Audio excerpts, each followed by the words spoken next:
58% of care workers believe that work-life balance doesn't exist in the sector.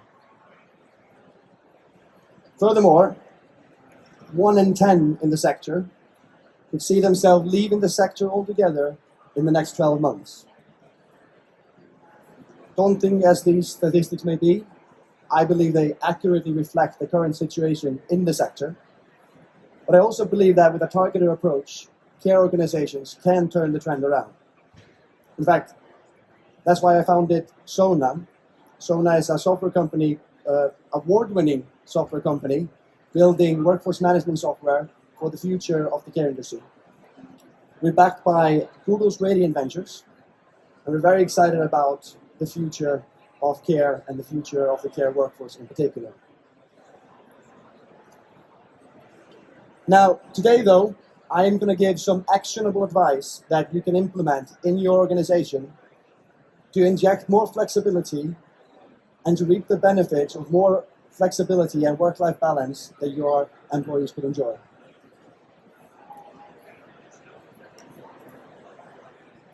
But before we do that and before we dive in, let's take a step back and understand a little bit how things got here. A couple of trends that have been emerging over the last few years. Firstly, there's an increased need for care in this country. And on top of that, there is a shortage, or at least a stagnant workforce, and in some areas, there's a decreasing workforce. Add to that during COVID, some of us were made to stay at home, whereas others were forced to go into the workplace. And that has now resulted in a permanent, I believe, divide where certain parts of the workforce have gained flexibility in that they can go and work from home from time to time, but they can also flex when they come into work or when they leave work or when they take their breaks to work around their lives. So in short, you have this situation where care need is increasing, workforce is staying the same, but possibly going down. But not only that, the care workforce or the care sector is less attractive, comparatively speaking, than other sectors because of the lack of flexibility. That's tough because care is different as well. People go into care to make a difference. People go into care to help. It's a vocation rather than a career. And if people are leaving care in the numbers they're currently leaving care in, we ought to take a step back and really figure out what we can do to change that. So that's what I'm going to do here today. Now, Oli, you might say, that's all well and good. We can probably agree that injecting more flexibility, increasing the flex appeal of our organizations is better. It would be more attractive for the roles that we have. But it's tough. We can't do it. And you might even have very good reasons for it. Reasons might include, contractual reasons, or the systems that you don't have in place to inject flexibility, or even worse, systems that you do have in place that are too rigid to prohibitively allow you to do so. Or it might be something more practical. It might be that you're nervous about the fact that if you give control and flexibility to your workforce, will they not just work less? Or even at the very least, will they not just stop working those unattractive shifts? And I think those are all good objections, but I don't think they're insurmountable hurdles. I think I have answers to all of them, and I'll go through that in detail later on. But let's dive in. So, I have a 3-step plan for you to inject into your organization as early as, well, not today, but depending on when you leave the care show, tomorrow or Friday. And it's very actionable. Everyone can actually do it. And it only depends on how big your organization is and how far you are on the tech adoption curve, what your specific steps are. But everyone can actually inject flexibility by going through these 3 steps.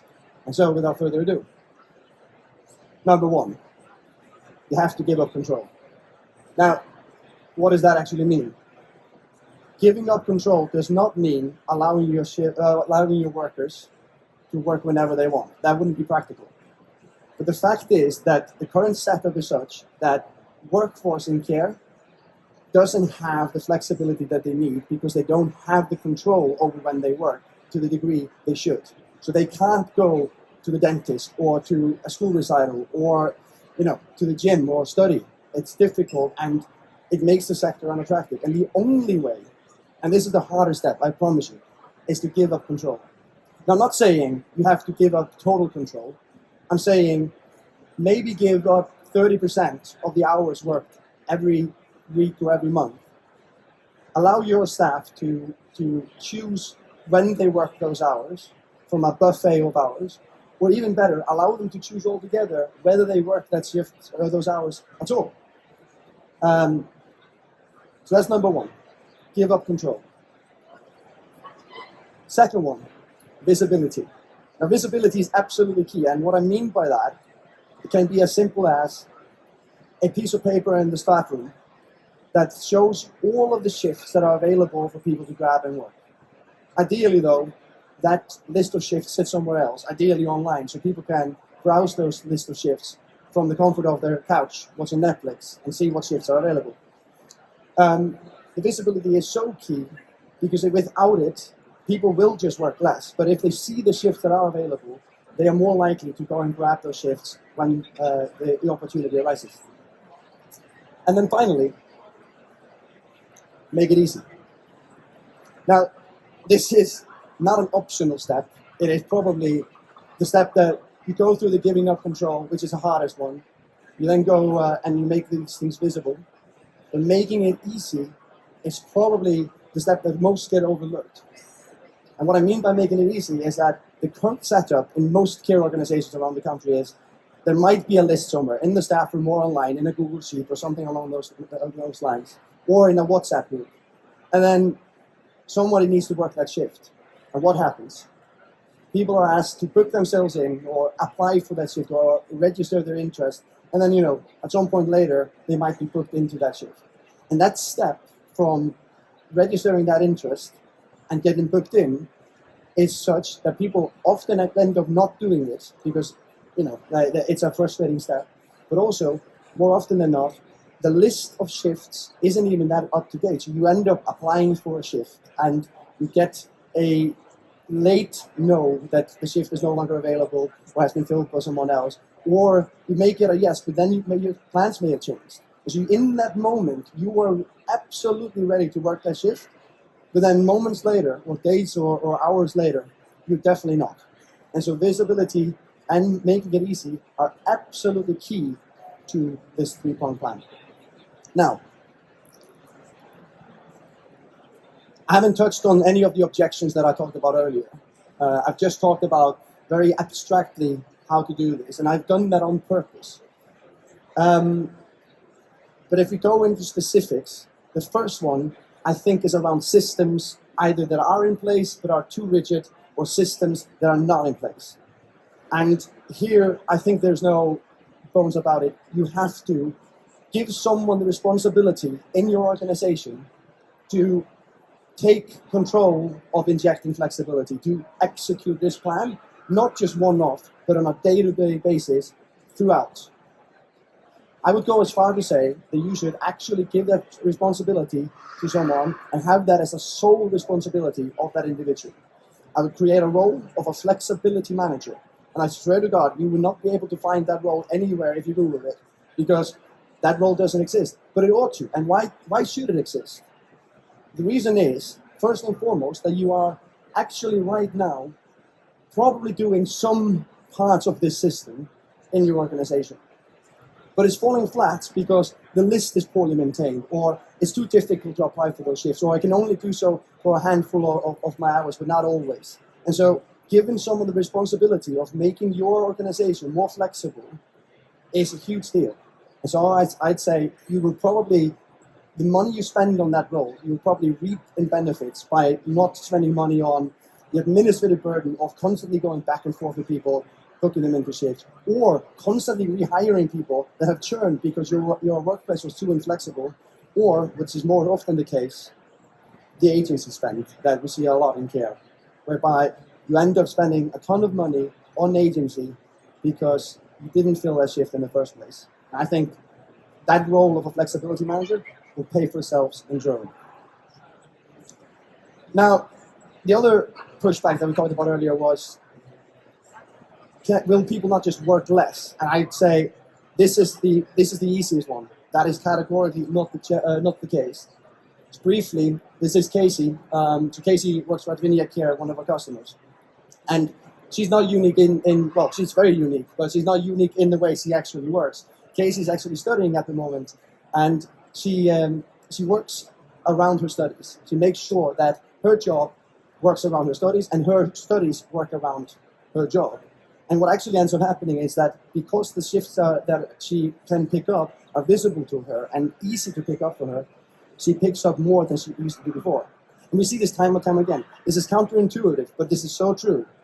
If you give people the opportunity to pick up shifts when they want to take them on average, they will pick up more. They might not work that much this week or next week, but the week thereafter, they might work twice as much.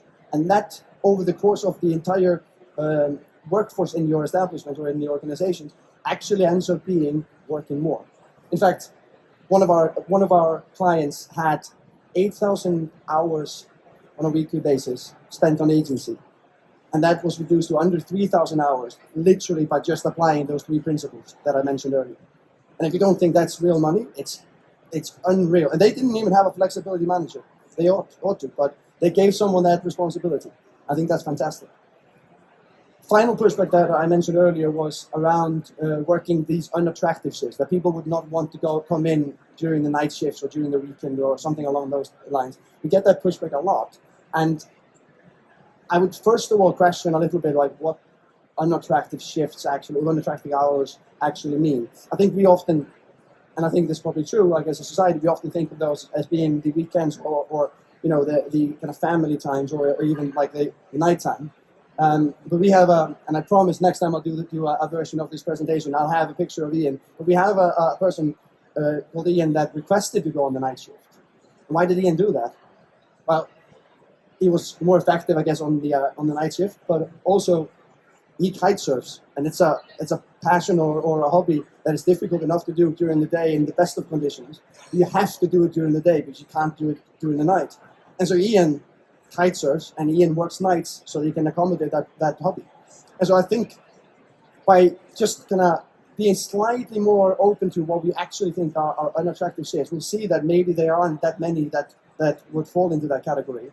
And for those shifts that actually fall into that category, I think there is one simple solution. And I don't think it is the stick. I force someone to work that shift. I think the simple solution is actually the carrot, just paying more for those shifts. Maybe. And you might say, well, we can't do that. And I would say, well, what is your current situation? How do you currently do it? The answer usually is, well, we fill it either with agency that costs a lot more than the delta that you would actually pay if you were paying slightly more for that shift on an hourly basis with your own people, or you will just churn your staff, and that's the hidden cost of not doing it properly, because people just, if forced enough times to do the night shift that they don't want to do, they will just leave, and that will cost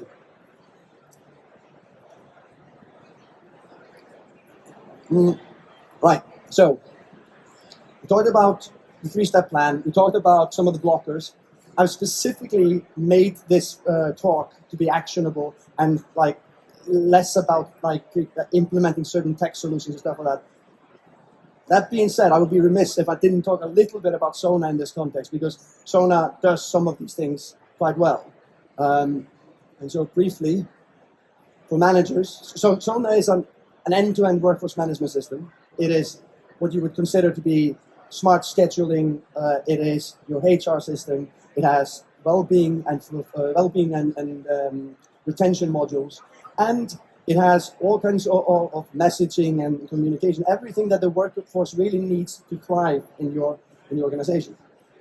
It's an end-to-end workforce management. It allows you to create rotas, whether you are in residential care or in domicile care. It understands things like service users or budgeted hours or contracted hours.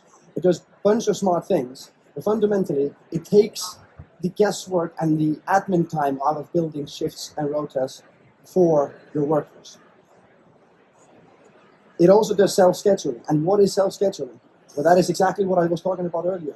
That is allowing these shifts that haven't been fulfilled, putting them out there for everyone to see, and allowing them to hop on those schedules or on those shifts. I'll talk a little bit more about that when I go through the other side of the Sona platform. And that is Sona for employees. It's an all-in-one app. Effectively, it means for you as a worker, you only see the shifts that you are not only qualified to work, but also available to work. And so you don't have to trawl through endless oceans of shifts that are irrelevant to you. You very specifically see the shift you can grab today or tomorrow or next week around your schedule. Not only that, the system is very smart and understands that if you are a regular Thursday worker, they might give you Thursday shifts because you are the first person that would be happy to jump on that shift. Importantly, this doesn't just bombard you with notifications, because doing so would be counterproductive. Much better would be to not notify anyone, but allow them to peruse those shifts in the app when they have the time to do so. And then only when you get closer to the actual shift date and the shift remains unfilled, at that point, you start to notify people, in a progressive order, in a waterfall, if you like, where you start with the people most likely to work their shift and then gradually expand that horizon. Importantly, and we touched on this, we can see all these principles that we kind of talked about already. Instantly claiming the shifts is so important because it means that if I see a shift on there that I can work, I can instantly claim it. There's no application process, no waiting for feedback.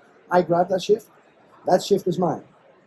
And I can go and work it. And I can tell you, we mentioned the agency saving cost earlier, but people in a setup like this end up working a lot more, but so importantly, they end up working in a way that works for them. So, the final bit is, why should we do all this? Why is it important to inject flexibility, to increase our flex appeal, if you like? Well, firstly, we touched on this, but being more attractive as an employer means that you have lower staff turnover, but you also have an easier time recruiting people into your business. That's huge. And in this day and age, when the workforce is not growing, need for care is increasing, and the care specifically is not as attractive as other sectors because of lack of flexibility and work-life balance, being able to flex that is huge, because you will start to look more attractive, not only comparatively to other businesses in your sector, but also compared to other sectors on the whole. That's one reason. Another cost-based reason, just like in case there are some financial people here in the audience, increased shift fulfillment, which we talked about earlier, just on the whole means lower agency spend. This is an actual fact. This is probably usually the route for Sona into an organization. Agency spend is out of control. We come in, and then by using Sona, a company lowers their agency spend. But an unintended consequence of that is that their workforce is happier, they stay for longer, they're more communicative, all of these good things. And so it starts with the maybe coming in on the agency saving point, but ends up being so much more. I guess that's kind of brings me to the final, but in my mind, the absolute most important point, and that is happier staff. And that leads to better care. And I think that is so overlooked. By having happier staff, you don't have staff that is nervous about, some other life commitment that they need to get out of work to actually go and do. They, when the clock chimes 6, do they then have to run out of the site to go and pick someone up, or these type of things? If they could flex around that, wouldn't they be so much happier? And I think the answer is absolutely. And that would result in better care, more consistent care as well, because you won't have people coming into your organization that you don't know. You will have more shifts being picked up by your staff, and people actually staying those extra minutes when the clock chimes 6 to finish that chapter with the person that they're caring for, or to finish that game of chess or whatever it may be. And I think that's at stake, and I think that's so worth fighting for. And it's for me, who we supply software into a variety of industries, but care is our biggest one, and it's the one that I'm the most excited about, because changing the behavior here, it doesn't result in a few extra drinks or pizzas like it does in hospitality. And I'm all for changing the culture in hospitality as well, but it leads to better care and happier staff. And I think it's so important. And so I implore you, if you're interested in any of this stuff, we're in stand F22, I believe. Yeah, stand F22.